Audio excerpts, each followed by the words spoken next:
I would like to begin by welcoming you on behalf of the Canadian Club to this Women in Public Life Luncheon, and to do that by congratulating our guest speaker, the leader of the New Democrats in Ontario, as being chosen as Equal Voices Eve Award recipient, celebrating the achievements of women in politics.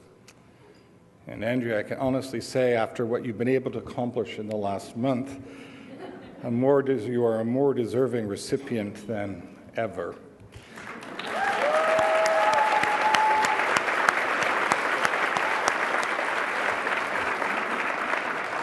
Votre engagement au service public a commencé avant que vous avez entré la politique provinciale. It includes training workers in Hamilton, developing co-op housing in Welland, and 7 productive years on Hamilton City Council.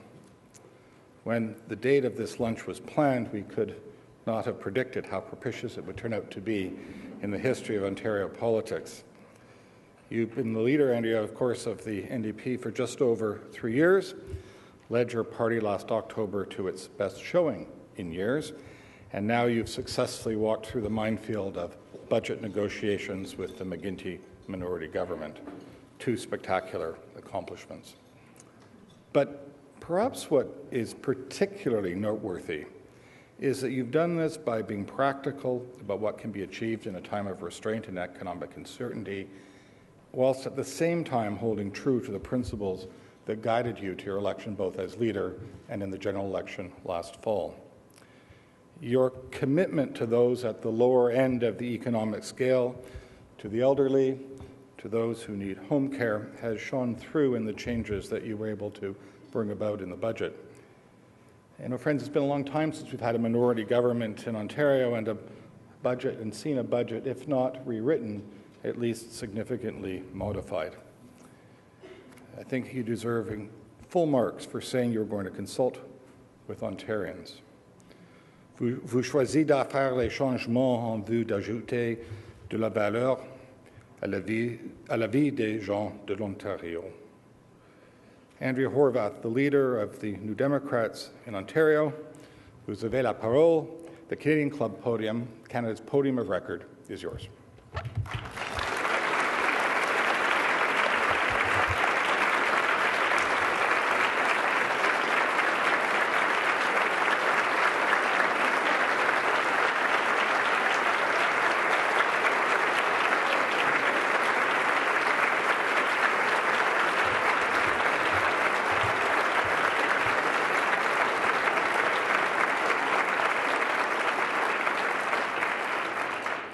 Thank you very much. I have to say it's fabulous to be here. I'm very, very thrilled to be here. I want to thank, first of all, Equal Voice for the recognition, for the award. I'm very, very grateful and very, very humbled. Now, I don't know about any of you, but I have had a pretty busy week.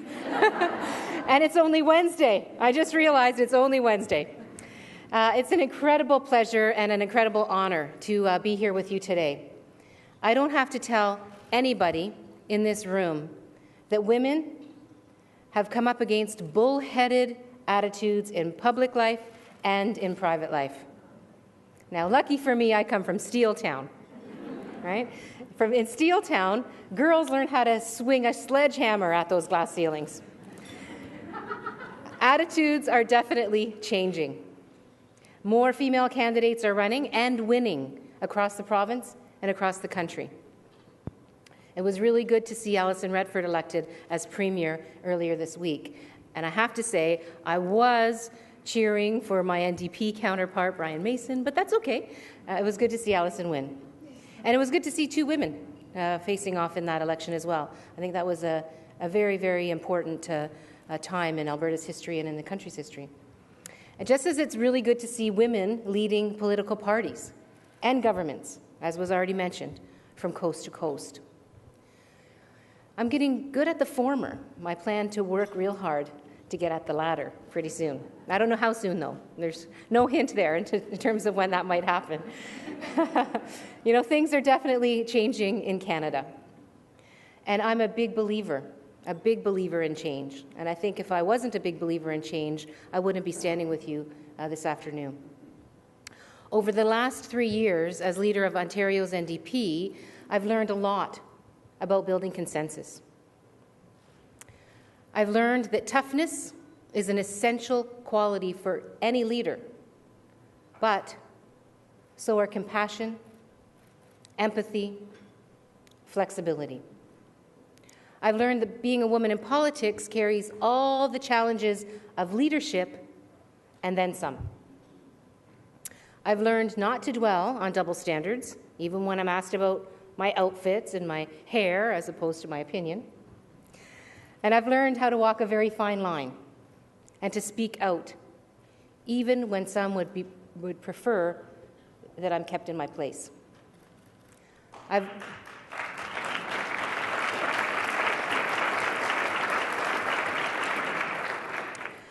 I've learned how not to be intimidated by bullies in three-piece suits. You know, the floor of the legislature isn't the best place for shrinking violets. Neither is a media scrum, and I have to tell you, I had the mega media scrum of my life just yesterday, as you can imagine. You know, I've never been a wallflower, and the school that's here is my alma mater, which was mentioned. The people that are with those students weren't the teachers that were there when I was there, but the ones that were there will tell you that I was never a wallflower. But I don't believe chest thumping and browbeating is a good style, and it's certainly not a style that I favor, and I don't think it's a style that engenders much confidence these days. Courage isn't just charging headlong into a fight. It's taking your responsibilities seriously and showing a sense of humor along the way if you can. It's listening to people, and it's hearing what they're actually saying. Le courage, c'est parler français en public, même si ce n'est pas toujours facile. Courage is actually being yourself. You know, even when our society is used to leaders who are louder, who are belligerent, or frankly, who are male. The courage to be yourself as a woman was extremely important. You know, when I entered the race for the NDP leadership 3 years ago, in fact, it was almost 4 years ago now, I wasn't sure I could win. But I knew for sure that I wanted to try. That's a Hamilton trait, I think. And you know, during the fall campaign that just passed, I was given a quite interesting little nickname. I got called the Steel Town Scrapper. And I like it. I like that nickname. But you know, it's interesting because during that election campaign, I was very, very clear. I didn't want to spend 4 weeks scrapping for political points. What I wanted to do was spend 4 years tackling the challenges facing the people of this province.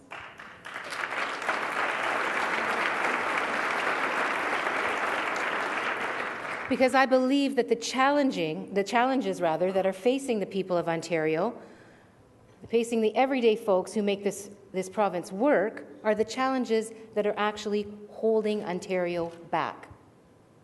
You know, in the early 1990s, as was mentioned, I worked as a community development coordinator at McQuestion Legal Clinic, a legal clinic in Hamilton. And at that time, I met a lot of people in my city, people who were really struggling hard in the recession of the early 90s. Now, some people had given up and gotten cynical, but many more, in fact, most, faced their challenges head on. Times are tough again in Ontario, and they're getting tougher. What I learned when I was organizing, whether it was when I was organizing in the Days of Action in Hamilton, or whether I was organizing in the co-op movement in Welland, whether I was organizing in my neighborhoods when I was a city councillor in the city of Hamilton on council, is that people, when they work together, can make really great things happen. And that's a lesson that I will keep with me all the time. You know, there's no doubt, or there's no sense, really, in denying that these are tough times. We have to admit it. It's very obvious. Ontario's households are dealing with unprecedented levels of debt these days.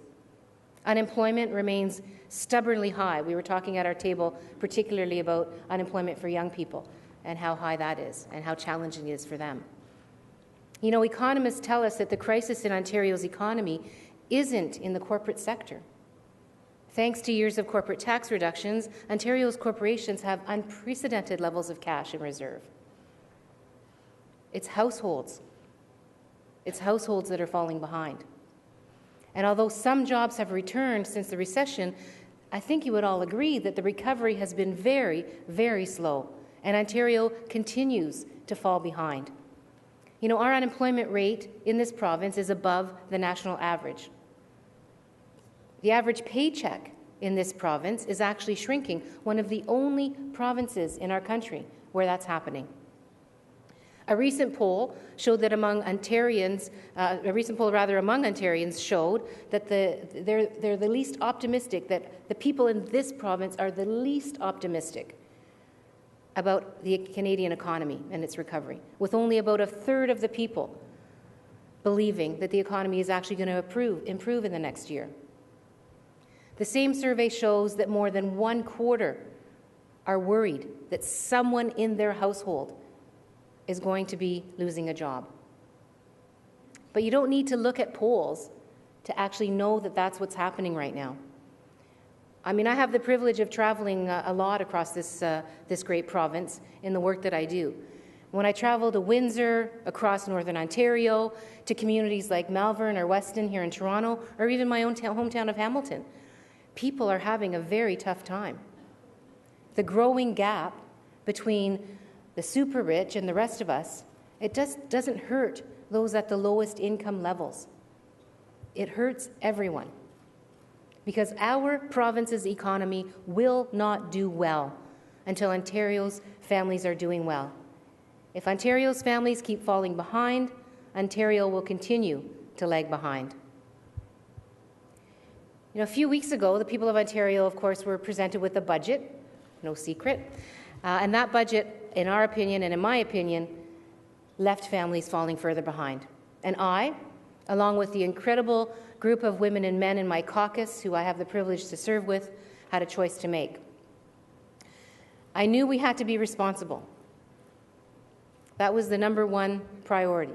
Be responsible, because it's a serious time for our province. And it seemed a basic courtesy to ask people for their opinion in this difficult time, because the budget certainly is a document that has far-reaching consequences for each and every person in this province. And so we made that effort to reach out and talk to people. The critics at that time accused me of stalling, saying it was a stalling tactic. I was stalling for time. But I have to say that the thousands and thousands of people who wrote, who emailed, who called us, and even stopped me at the grocery store. That's something I still do, like everyone else, get my groceries. But people who stopped me when I was doing my everyday things at home in my riding told me that they were desperate to be heard and that they appreciated being heard. They were glad that someone finally took the time to do it, to actually ask them what they thought. You know, it's funny, when I spoke to the journalists on Budget Day, it's this massive room and rows of journalists, and one particular journalist was kind of scratching his head, and he said to me that reserving my judgment, you know, was something that was not the right thing to do. He said taking my time and asking people what they think seemed like a politician's way out, a politician's way of avoiding a tough issue. That's what his judgment was. What I told him? Quite the contrary. It's a woman's way of confronting a problem.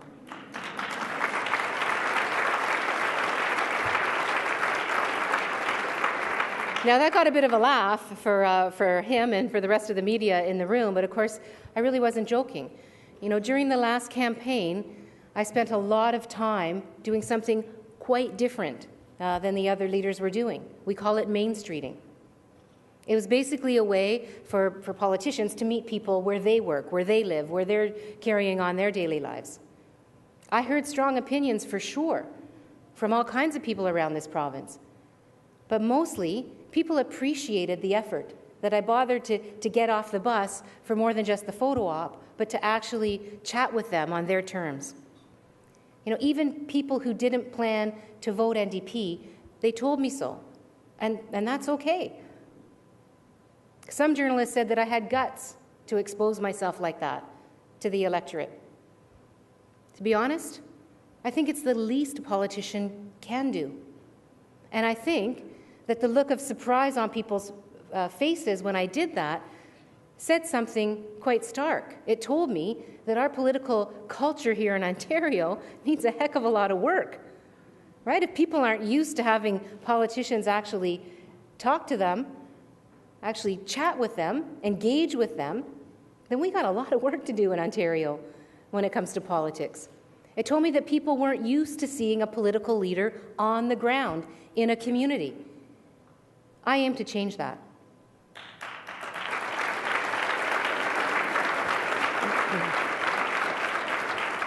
In my opinion, cynicism is so last year.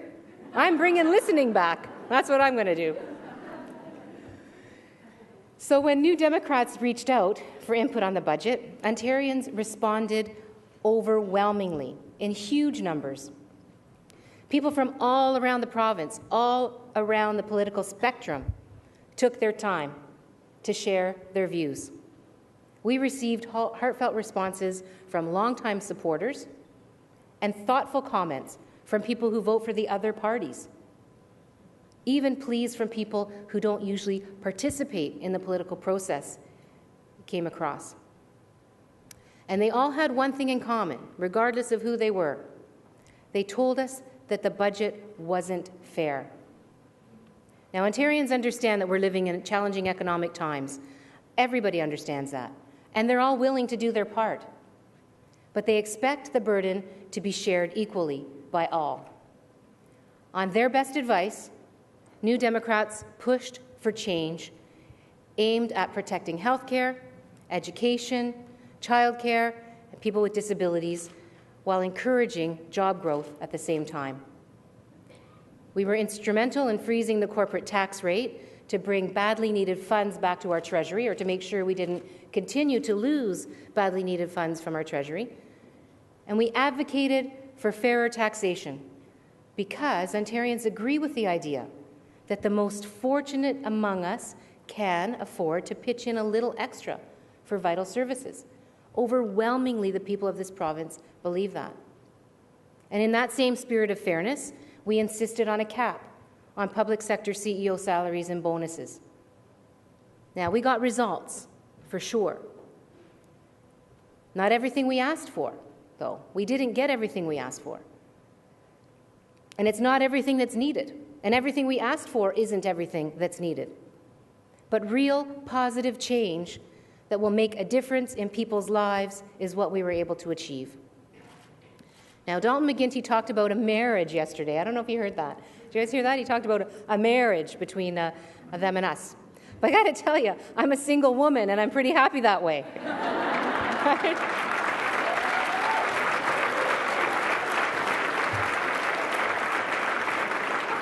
And I think New Democrats feel the same. Some of my caucus members are here in the room, and thank you for being here. I think they feel the same.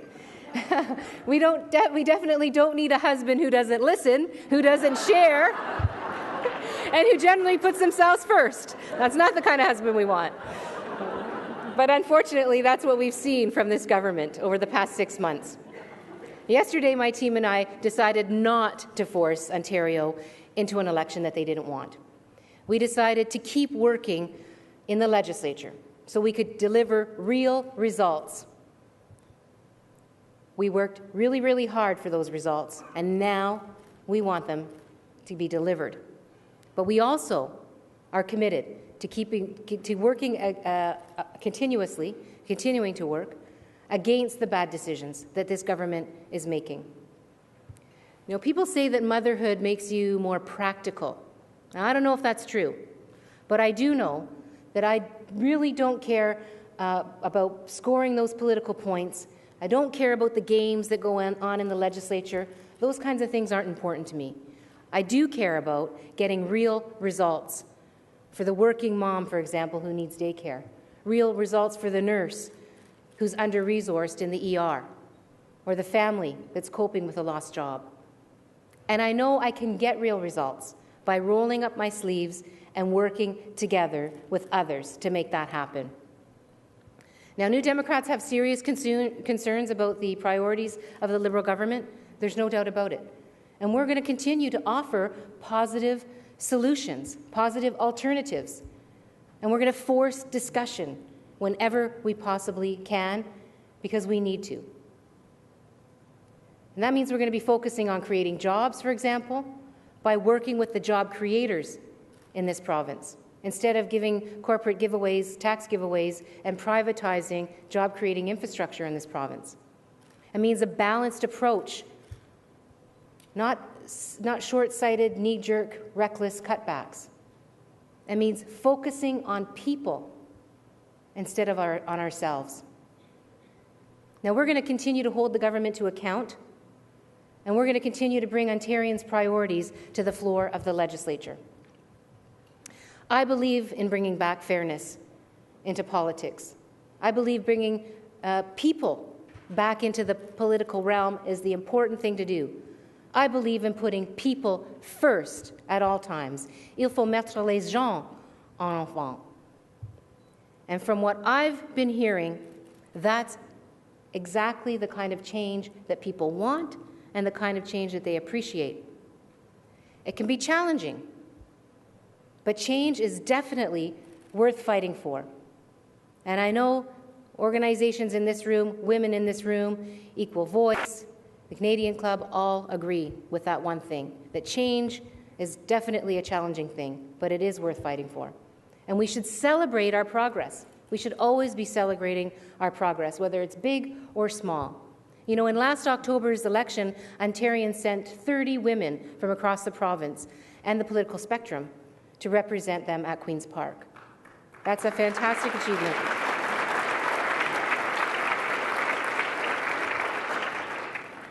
Our party has led the way when it comes to nominating women to run for office, and I'm proud to say that we elected more women in 2011 than we have done in 20 years as a party. I'm very proud of that. And I think there's a few reasons why this happens. It wasn't a fluke. First, New Democrats have a pretty strict policy, I would call it, regarding our nominations process. And we have a strict policy on purpose because we want to see more women nominated. And if a riding hasn't got any possible women candidate, then they haven't completed their candidate search process. It's quite obvious. And what we do is we insist that they go back out there and find the capable women that we know are there to run in the nomination meetings. By insisting that all ridings must consider women in their community, we break people out of that conventional thinking, and we find some pretty strong candidates as well. Second, we find those strong women to actually run. So they run in the nomination process, and then they run for us during the election. Now, our new MPPs come from all different backgrounds, but all of them were and are serious about winning. And I have to say, we actually work hard to convince them to run. A lot of women don't initially see themselves as being in an elected position. And it takes some encouragement. It takes some confidence building. It takes some conversation. And we take the time to do that. We offer them real support. And I think New Democrats are leading the way by example in that regard when it comes to getting women candidates running for us. We're working on a new kind of politics in Ontario, a politics of fairness and inclusion. No role models are perfect, there's no doubt, but the best ones know when to advise and know when to listen. Now, I couldn't have reached my position without the love and support of family and friends and a lot of strong women, people who are never afraid to give me the straight goods. For me, mentorship starts with honesty. And if I'm a mentor to anyone in this room or outside of this room, I'll offer one piece of advice to all the young women, for example, who wonder if they can cut it in their chosen field. Yes, of course you can. It'll take hard work, but you are as smart as your competition, and don't you ever doubt yourself.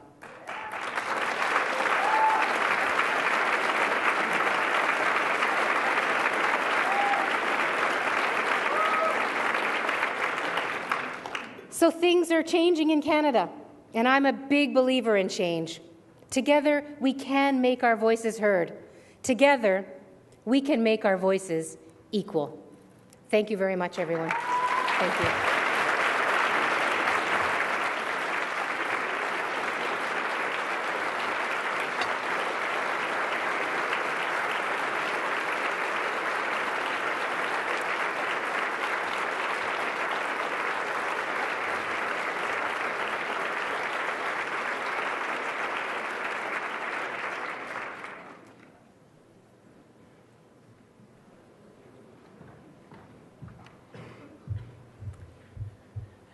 You should always come to this lunch because the women give incredible speeches. I would like to tell you that we were prescient when we decided who to give our Equal Voice Award to this year. We knew in October that this was going to be the perfect week and the perfect day and the perfect woman, but we're not quite that smart. But what we did know in October was that Andrea has given Ontario a different kind of leadership, that she leads by listening, she leads by being empathetic, she leads by paying attention, and she leads by being strong, and she ultimately leads by being powerful. And she sends an incredible message to women, and particularly to young women. And she did it here today, but she's been doing it every day since October. And that message is that you can be yourself and you can be incredibly successful in this very important field. And that's why we and Donna Dasko, our chair of Equal Voice, will give Andrea the Equal Voice Award this year.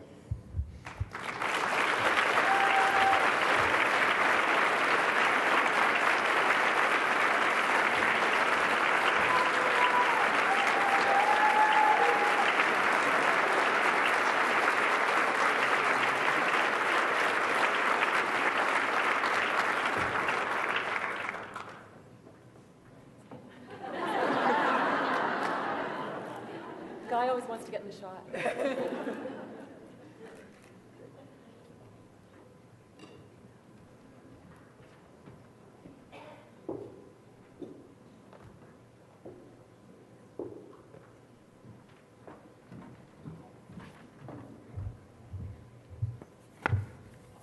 Hello. My name is Alison Lote, and I'm on the board of the Canadian Club, and it is my pleasure to thank, on behalf of the Canadian Club and Equal Voice, Ms. Horwath for being with us this afternoon. A longtime advocate for women in public life recently told me that women are like the canaries in the coal mine. They warn us of what is to come. So when women talk about what hinders our full participation in politics, things like the bullheaded culture that we heard about earlier.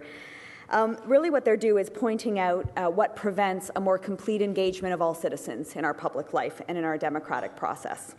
And when they talk about things like listening and compromise and empathy, and when they lead with those values at the front and center, it's then that they're signaling that different ways of working are possible. So thank you for being such a passionate advocate and role model. And everyone, please join me in thanking Andrea Horwath for being with us today.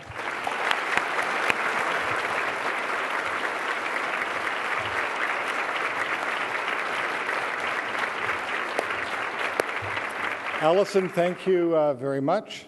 Leslie and Donna, thank you. And of course, a very special thanks to Andrea for not only being here, but for that terrific speech. This concludes the television broadcast of this Canadian Club and Equal Voice Luncheon.